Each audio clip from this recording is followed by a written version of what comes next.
안녕하십니까, 강영철입니다. 지금까지 10개가 넘는 그 영상을 제작해서 유튜브에 지금 올리고 있는데, 그래도 여전히 이 스쿠버 다이빙에 대한 강박관념에서 못 벗어나고 있습니다. 오늘 동해안 후포 영덕 쪽에 수면 수온이 16도로 올라갔습니다. 다이빙하고 싶습니다. 제가 최근에 그냥 실험적으로 한글 슬라이드를 영어로 만들고, 그 다음에 제 능력 안에서 영어로 제작해서 지금 유튜브에 올리고 있습니다. 그랬더니 이거 뭐 놀라운 반가운 그런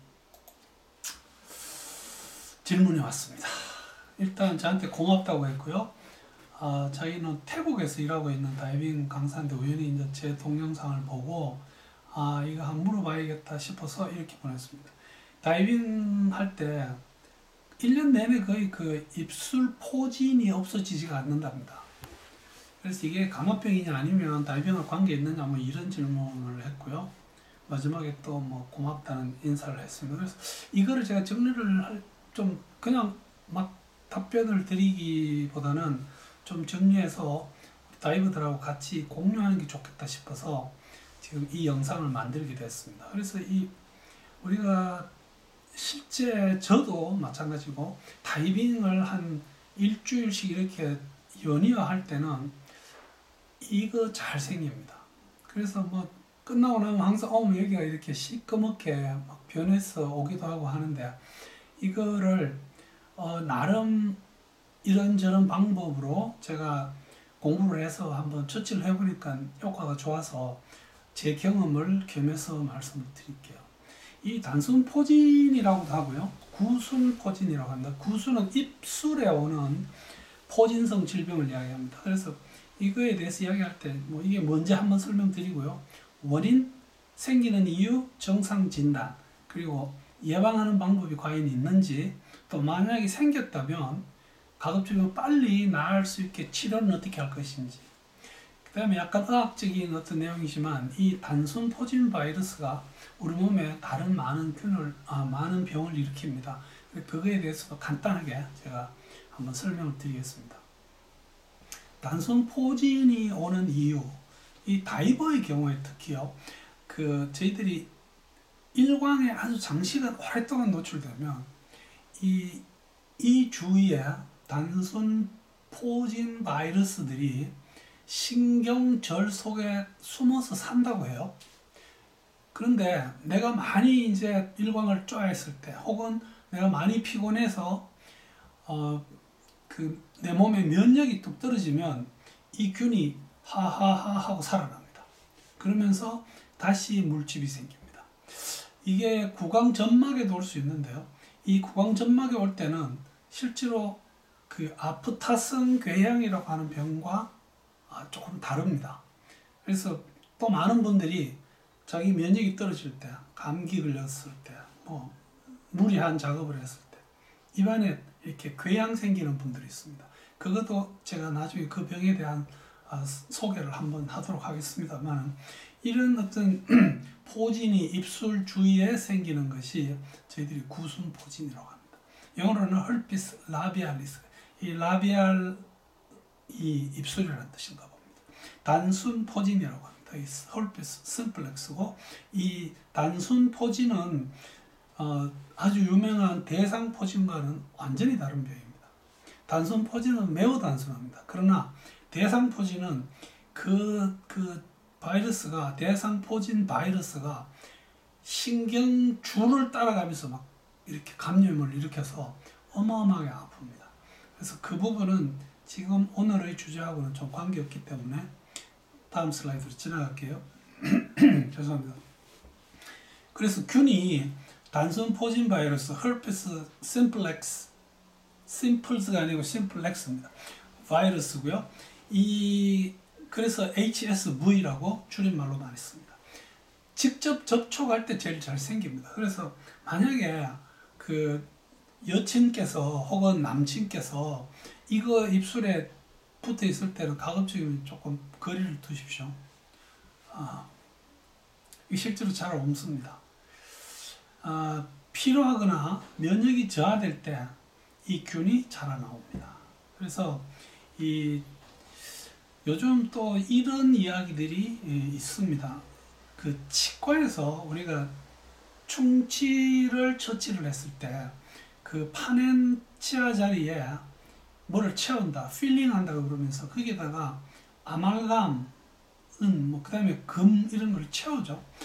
이게 들어있는 사람들에서 이게 또 잘 온다는 말도 있습니다. 그래서 저는 이 말에도 수긍을 하고 있습니다. 정상은 첫째 이게 물집 잡히고요. 그 다음에 그 물집이 곧 터집니다. 터진 자리에 궤양이 납니다. 그때부터 되게 아픕니다. 그래서 그것과 더불어 그게 좀 많은 자리에 그 포진이 생기면 몸에서 열도 나고요.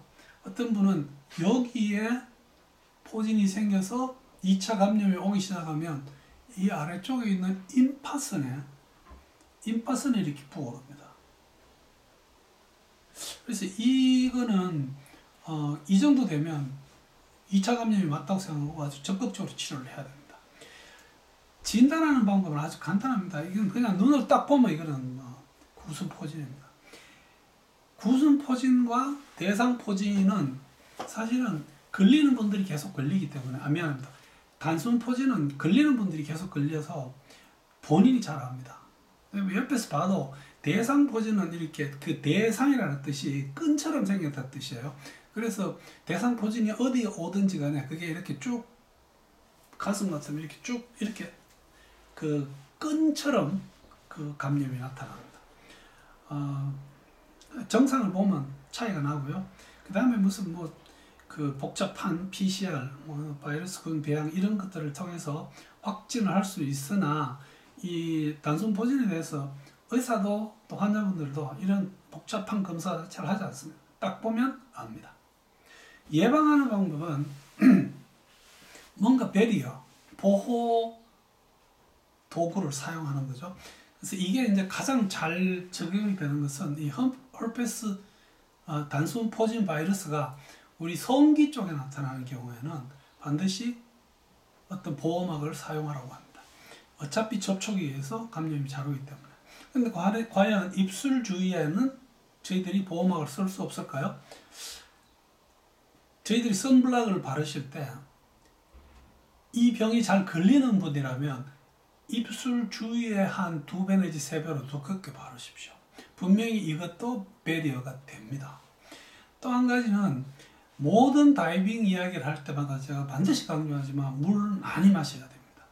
분명히 도움이 됩니다. 그 다음에 이거는 지금 아직 의과대학 교과서에 명백하게 적혀 있지는 않습니다. 근데 비타민C를 저희들이 하루 일반적인 용량은 한 알 1g입니다. 근데 하루에 약 6알 정도 대량으로 한 석 달, 넉 달, 5달 이렇게 오랫동안 먹어줍니다. 그래서 내 몸에 비타민C를 꽉 채워버립니다. 과연 이게 어떤 의미가 있는지는 저도 잘 설명하기 힘든데 제 경우에 이걸로 도움을 엄청 많이 받습니다. 저는 그 구순포진뿐만이 아니라 입안에 생기는 아프타슨 궤양도 굉장히 저를 괴롭혔어요. 근데 서울대학교에 계시는 가정의학과에 계시는 저보다 선배 선생님이었는데 우연히 만나서 그런 이야기 하다가 야 이거 한번 해봐라고 권해서 제가 했던 게 비타민C 요법인데 저는 도움을 많이 받았습니다. 하는 방법은 하루 6알을 먹어야 되니까요. 이걸 계속 그냥 6알을 먹을 수는 없습니다. 그래서 아침 식사할 때 밥 먹다가 중간에 2알 먹고요. 점심 먹다가 중간에 2알 먹고 저녁 먹다가 다 먹기 전에 중간에 같이 먹는 겁니다. 밥처럼 같이 먹는다고 생각하시면 됩니다. 그냥 비타민C만 먹어보면 제 경우는 속이 조금 불편해졌습니다. 항바이러스 연고가 많이 나와 있는데 요 다음번에 제가 치료할 때 당연히 이거 강조하겠지만 여기에 잘 걸리시는 분이라면 선블록 바르고 그 후에 다시 한번 항바이러스 연고를 좀 바르고 다이빙을 하고 나오면 다시 발라주고 하는 이런 어떤 예방적인 방법도 가능합니다. 치료하는 방법입니다. 입이 났으니까요. 나면 제가 아까 말씀드린 것처럼 포진 나오고 그게 터져서 궤양이 오고 이쯤 되면 상당히 아픕니다. 이럴 때는 그냥 열도 나고 하니까요. 해열제, 진통제, 뭐 이게 같이 들어있는 약 이런 거를 먹어주면 훨씬 덜 괴롭습니다. 그 다음에 그 국소마취제 연고가 있습니다. 우리 피부과 가면 얼굴에 검버섯 제거할 때 그거를 많이 발라가지고 한참 동안 있다가 이제 그 레이저로 지지고 하는 그런 그 수술을 합니다만, 이 국소마취제를 아픈 부위에 발라서 조금 지나면 통증이 훨씬 덜합니다. 항바이러스 약물이 많이 있습니다. 지금 최근에 죄송합니다. 최근에 애들이 이걸 먹고 좀 문제가 생겼던 그런 약들도 있죠. 아시클로버. 그 다음에 이거보다 조금 더 개발되고 약효가 조금 더 좋은 약 중에 발라시클로바라는 것도 있습니다. 근데 뭐 어느 거든지 관계없고 그 병원마다 처방하는 약이 거의 정해져 있어서 내가 가서 주문 식단으로 뭐 달라고 해도 그냥 이거 드세요 하고 아마 줄 겁니다. 어쨌든 뭐 이런 먹는 약도 있는데, 사실 병원에 가서 단순 포진으로 이거를 처방해 달라고 하면 저희 나라 의료보험 체계에서 안 해줍니다. 그래서 대상포진이라고 거짓말 진단을 붙여야지 이걸 처방받을 수 있습니다. 알고 계십시오. 그 다음에 항바이러스 연고도 사실은 연고는 요즘 처방이 되는 것 같아요. 그래서 그거를 뭐 예방적으로도 아까 바른다고 말씀드렸지만, 생겼을 때 바르는 건 물론 그 치료적인 효과가 있겠죠. 지금 이런 약물 이외에도 많은 분들이 포진 생기는 분들이 잘 사용하는 약 중에서 로얄 젤리 같은 거요. 이게 그 여왕벌의 거기서 채취하는 꿀이라고 하는데, 이거 바르면 좋아진다는 헛소문들이 많이 있습니다. 안 발라도 어차피 1, 2주 지나면 좋아지는데, 고생하다가 바르고 나면 한 며칠 있으면 확 좋아집니다. 그래서 그런 게 나오지 않았었나. 알로에베리라는 게, 알로에가 있습니다. 알로에는 이 병을 치료하는 게 아니고요. 그 병 때문에 불편한 어떤 피부 부위에 수분을 공급하는 그런 의미입니다.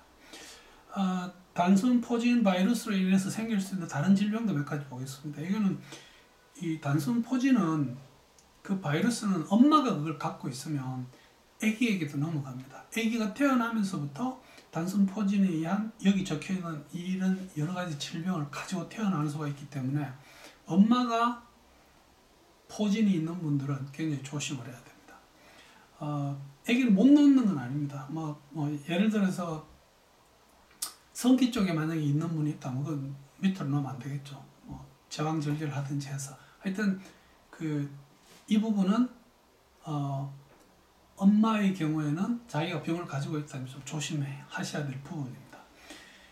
치주염이 이 단순 포진 바이러스로 인해서도 잘 옵니다. 이거는 우리가 아프타성 궤양이라고 하는 그 병하고는 조금 다릅니다. 그 다음에 제일 많이 괴롭히는 곳 중에 하나가 바로 성기 쪽입니다. 이게 거의 지금 뭐 저희들이 성병으로 간주하고요. 이런 경우는 성관계를 하실 때 반드시 보호막, 콘돔 같은 걸 쓰셔야 될 겁니다. 손가락 쪽에 이 피부 단순 포진이 오는 아주 독특한 병이 있습니다. 손가락이나 특히 엄지, 그 다음에 큰 발가락, 엄지발가락, 그 다음에 거기 손톱 쪽에, 발톱 쪽에 이게 또 나타나는 병이 있는데, 이거는 구순 포진하고 달라서 상당히 괴롭힙니다.